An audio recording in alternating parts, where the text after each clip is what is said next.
Hello, Justin Williams speaking.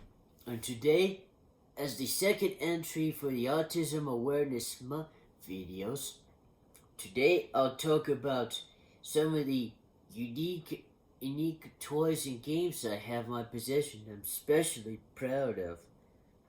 And start with, I have this. Like this watch here is called the Vital Hero Bracelet.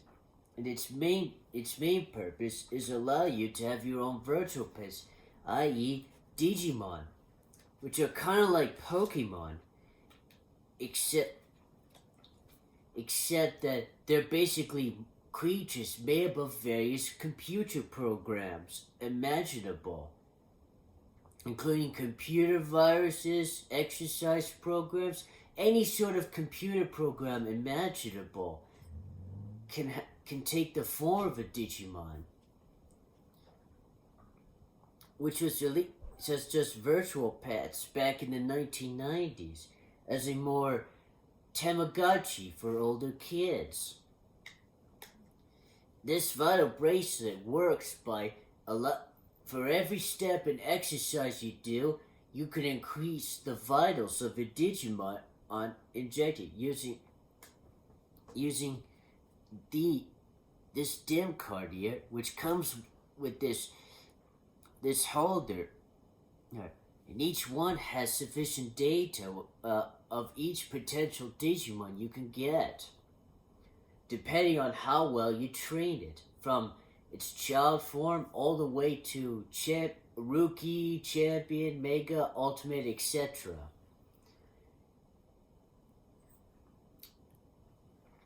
Now, to make this work, first you turn it on like this, then you insert the DIM card. And it'll load and you have to wait. And you must remember, once you put a DIM card, it'll only be usable for one device and one device only. So you had to make sure you still have the same device that you used before if you want new Digimon to add to your collection.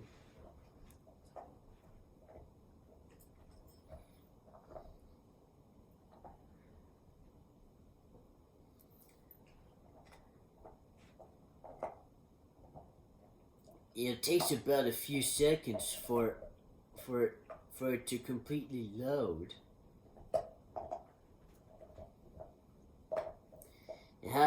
The DIM's accepted, and I can just take it off. Make sure the bracelet is on your wrist. We see, and you get your own Digi-Egg, which will hatch.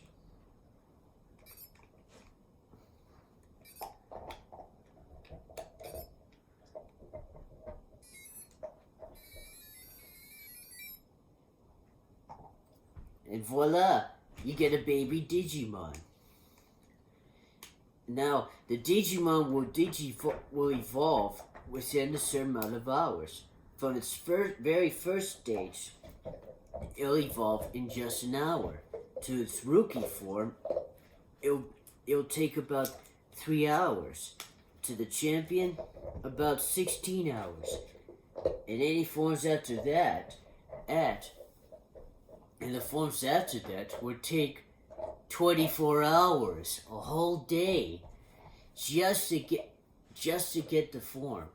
But as soon as you get the rookie Digimon, it's strong enough that you can do exercise missions and even give it the ability to battle other Digimon. And they come in whole sets, which I have summoned this one. The Impulse City is the one that I just used here. Also got some like these, or these, and these. And there are plenty of sets. I have some other sets that I have in a special container that keeps them safe. As And there are a couple of others that I haven't got. Some I would like to have, including a special DC superhero versions, which you can find online and in Walmart or some such place. But the process is all the same. Just train as much as you can so you can try to get the character that you want for yourself. Even you have to do as much exercises as you can each day. And you can even transfer them to special apps, provided that it's equipped with an NFC e-reader device, such as my iPhone, which is built with one.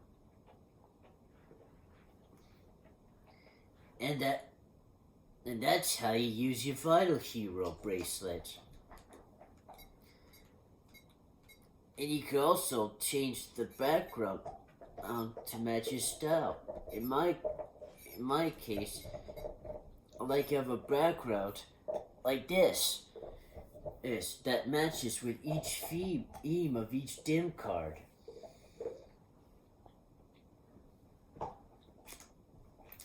And now, on to my next collection. I have this special tag is for a Japanese-only Pokemon arcade game, which allows you to collect these tags and use the corresponding Pokemon, which you can use to try to get more Pokemon for your collection. Though it would be nice that you could actually battle against each other in the game.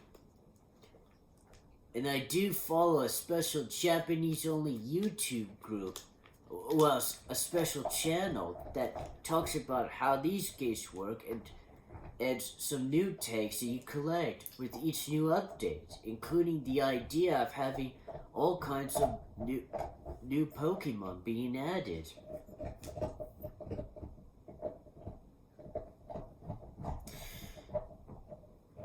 And this is one of my 23 Funko figures I have in my collection.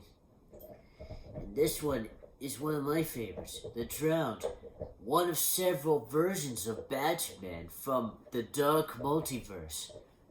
Basically a whole collection of universes that are doomed to basically fade from existence. And this one is a female version of Batman who takes on the powers of Aquaman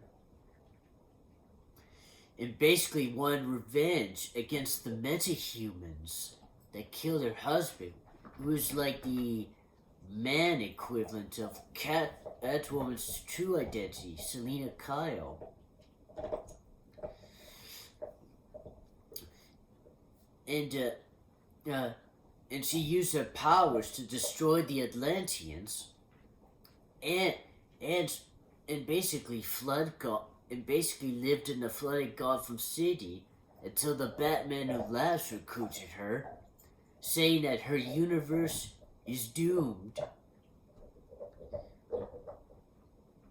And so she's basically transported to the Prime Universe, where she almost killed Aquaman and even flooded Amnesty Bay.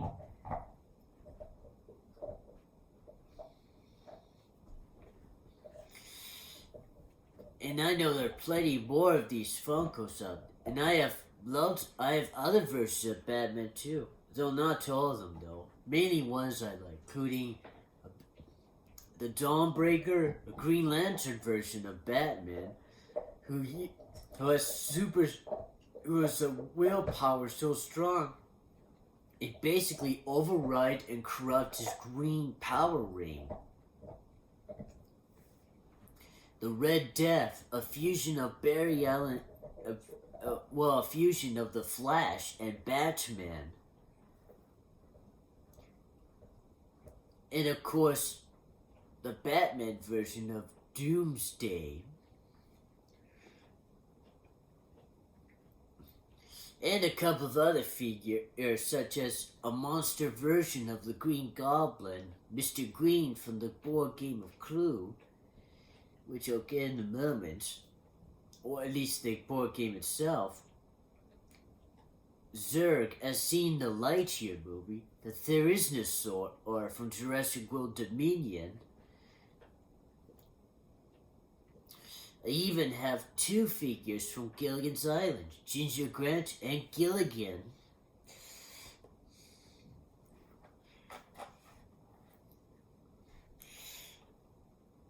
And I keep all these figures in these two cupboards with windows that you can see them on display. Which is what these Funko figures are meant to be.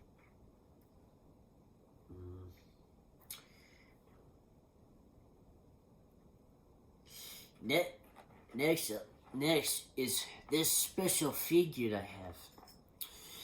It's a special Toxic Crusaders figure with Junkyard the dog. Toxic Crusaders is bit like a clone of the Teenage Mutant Ninja Turtles, based on the film series by Troma, the Toxic Adventure, which is a really violent movie franchise. So I wouldn't recommend anybody who likes more family friendly stuff to stay away from. But this series is basically good for kids. Basically, it basically ran from 1991 to 1993. It only aired a measly 13 episodes or something. Which was aired by several channels that were operational time, including YTV in Canada.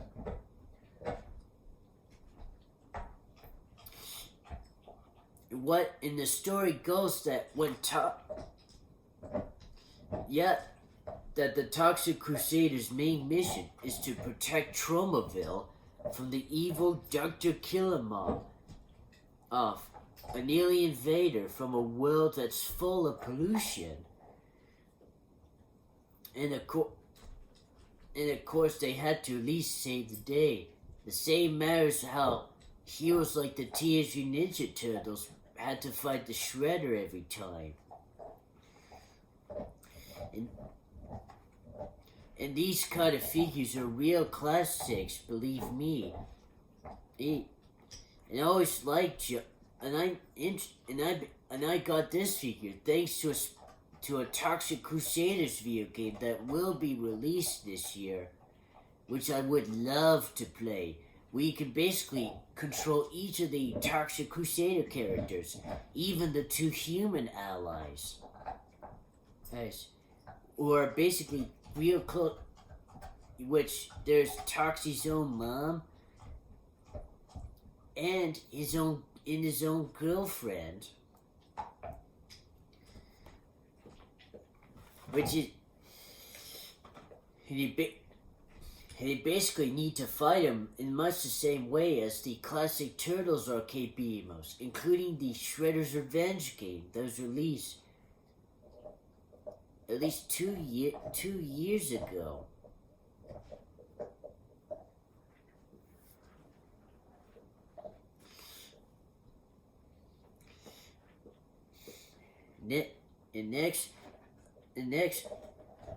And now that I've gone through the toys, I can at least show you talk about my board games. This is basically my favorite kind of board game I like to play. The game of Clue, the detective mystery solving game. And that's been around since the 1950s, where it started off as Cluedo. Due to the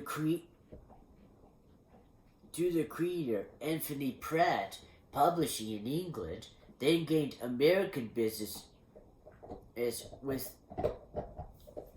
the Parker brothers to basically sell the game overseas.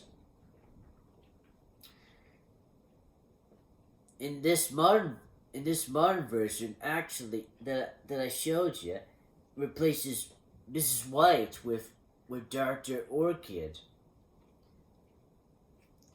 And many versions of Clue have existed. To prove to tell you the examples, I have the Scooby-Doo version of Clue where the mystery gang members each take a role. The role similar to, well, the other suspects, because the other suspects were hidden. The story goes, the classic Clue suspects have gone, disappeared, possibly be captured by one of the monsters, and someone is responsible for hiding them, using one of the weapons used by one of the classic Scooby-Doo monsters and villains, including Redbeard's ghost, the Ghost Clown, and Charlie the Robot. And the Disney villain version of Clue where the Disney villains have planned to gather magic from Disneyland. But one of them wants all the magic for him or herself. And it's up to players to figure out who did it and why. And Maleficent actually helps out by giving special effects that helps the players be one step closer to solving that mystery. And there are loads of other versions of Clue, including the Simpsons version of Clue, which is sort of like the board game answer of the infamous two-part episode, Who Shot Mr. Burns? And I also have other board games too, including the Digimon the board game, Meals Born, Sorry, Trouble, Jumanji, based on a movie starring Robin Williams.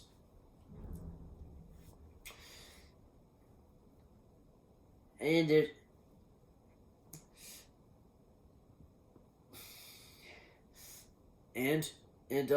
there's also, and I also, got Snakes and Ladders. There's Guess Who, and Battleship, and The Game of Life, Super Mario version. Yeah, and I've always been a sucker of these sort of classic games, which I wouldn't mind playing with friends and some family members, given the chance. And that's basically all, at least somewhat, board games that I have. Next, and last but not least, I'll talk about some of my favorite games that I often like to play. I have a Nintendo Switch.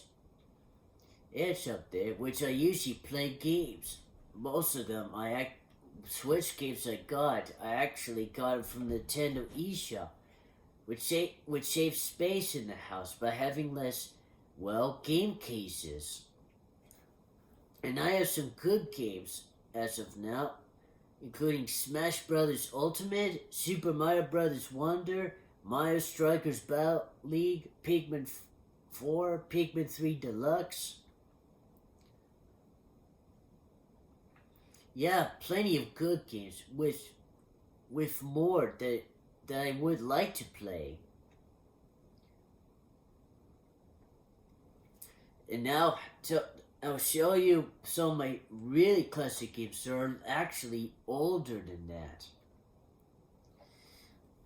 First, start with these two, Pokemon Stadium 1 and 2. In these games, you can transfer Pokemon from basically the classic Game Boy games. Pokemon Red, Blue, and Yellow for this one, and Gold, Silver, and Crystal with this one. And I like the detail that Pokemon Stadium 2 has with the gold coloration to reference that this is like gold and silver. And the best thing about these games is they're the first time that Pokemon Battle's seen in 3D with more elaborate animations.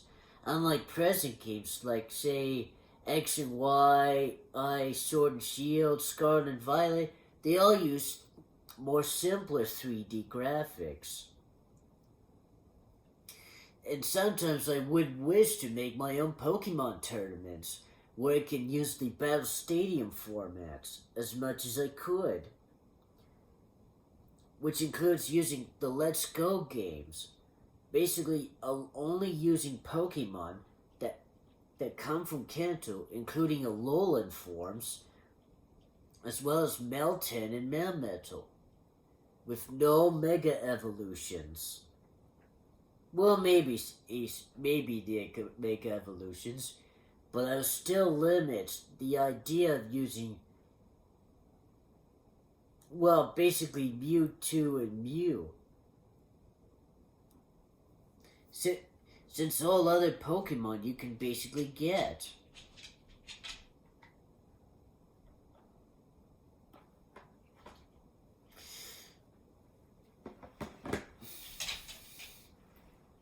And next one is The Simpsons Road Rage, which is really one of the more least played games to the general public. But for me, I personally like because you get to drive as your favorite Simpson character, a la like in Crazy Taxi, where you pick up passengers, put them to their destinations as quickly as possible to earn as much money, and try to extend your time. The story goes that Mr. Burns basically opens his own transit company using the existing buses and fuel them with nuclear energy. But I'm sure many of you who watch The Simpsons knows the way Mr. Burns does it is more cheap and very dangerous. Because the buses glow green, a sign that the energy basically is radiating, obviously, which meant those buses would be a danger to public health, which prompts Homer Simpson and a lot of the townspeople, including his own family, into doing their own taxi service to earn quick money and not only use it for themselves, but use it to buy back the buses away from Mr. Burns and get rid of that radiation. And that takes a lot of work and a lot of playthroughs to done, which does get boring over time. But it certainly does have good benefits, such as hearing your favorite characters as they go about their business, from being the drivers to being passengers. And of course, this game was also maybe a bit notorious because the Electronic Arts studio who made this game were sued by Sega for basically copying the same sort of playstyle they used for Crazy Taxi. But that didn't stop them from making more Simpsons games, including the Simpsons game, which is released for PlayStation 3, Xbox 360, and Nintendo Wii DS. And the mobile game, Simpsons Tapped Out, which is still going.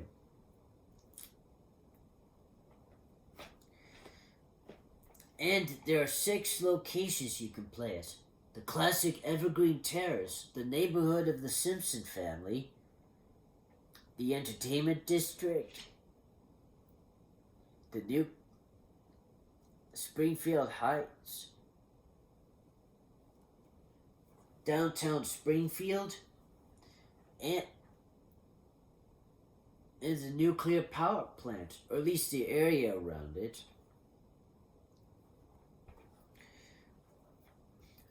Next one is the wacky races Crash and Dash. In this game, you get to play as the classic Wacky Races characters, as seen in the classic Hanna-Barbera show back in the 60s, which is pretty cool. Although Dick Dastardly isn't playable, unfortunately, it's still kind of a fun game if you're used to having weird angles and using the motion controls. Or if you're just a big fan of the Wacky Races, this is a good game to play as. And each character has their own kind of special kind of power-ups and moves, all unique to each one of the characters, which allows them to either get ahead of the competition or basically try to demolish them to get extra gears. The more gears you get, the better your chances of winning, which you can earn by collecting nearby gears.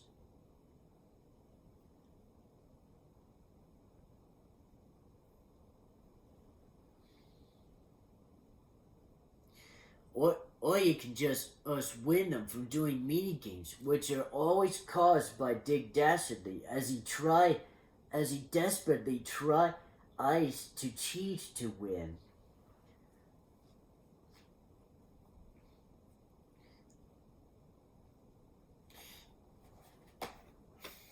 Next is Kirby Air Ride for the Nintendo GameCube, where Kirby can ride various stars and vehicles to race and do all kinds of fun activities with friends,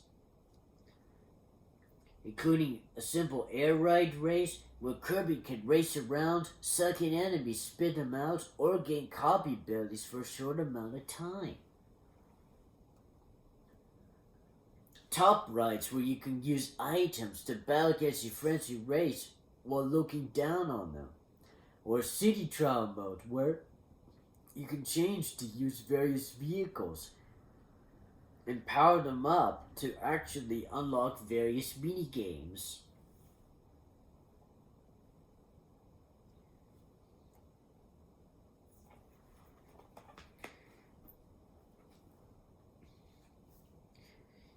And also unlock various stars you can use for later. Say like unlocking in CD Trial mode, if you unlock more pieces, you can actually unlock the ability to use the legendary air ride machines, the Hydra and the Dragoon.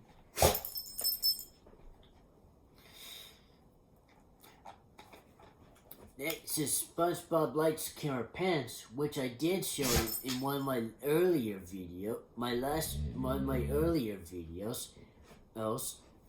And last but not least, my most favorite Mario Kart game of all time, Mario Kart Double Dash. And this one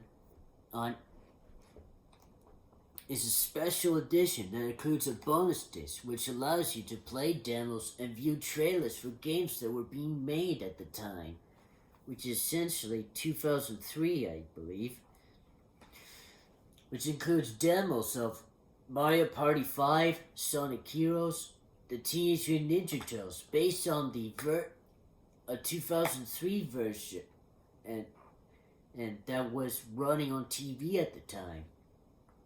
A trailer for Kirby Air Ride, which also includes a promo for the anime show Kirby Right Back at Ya, which was being aired at the time, as well as trailers for Pokemon Coliseum, which is actually my first Pokemon game I ever played.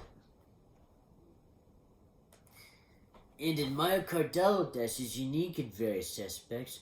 One, each card you use uses 2 characters instead of 1.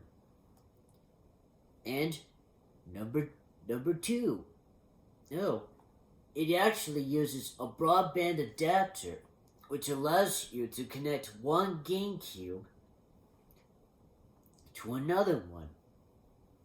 So and use multiple TV screens, and when you do, you can play with, essentially, if you play with one character, if you play the 2 characters in the play as both characters in the same cart, you get up to 8 players.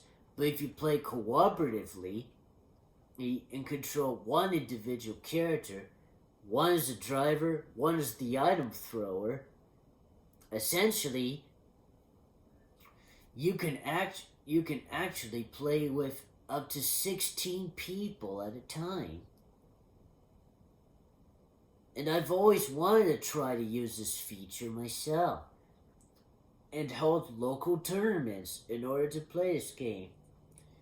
The same thing was said for the Simpsons Road Rage, except I challenge each player to try to each competitor to get as much money as possible from each run, and just play them as much as play them as the way they want, like taking shortcuts, doing quick trick driving.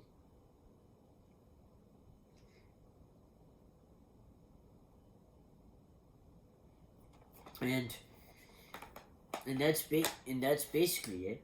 Because a lot of these things I collect, and I also have a collection of amiibos downstairs, which also include some of my favorite characters in video game history in a shoebox. Mainly, my favorites do include King K. Rool, leader of the Kremlins, and Donkey Kong's arch nemesis. And the bear and bird duo, Banjo-Kazooie. And I also have a whole collection of Skylander toys downstairs as well. Basically, I like characters who have unique designs that I like. Because when you're on the autism spectrum, you often just like things that apparently few people actually just like to get a good look at. Which is often why I like to collect things all the time. Because I just like to see the designs and everything. And this will be the same in our so that will be the same during our next video when I discuss various movies and TV shows that I like, especially those I grew up with as a kid. Like between just living a few blocks down in London when I was really little to when I lived in a small town known as Glencoe, Ontario. So I hope you enjoyed this video and essentially like some of the things I have collected myself. So until then, and hope you have a nice day.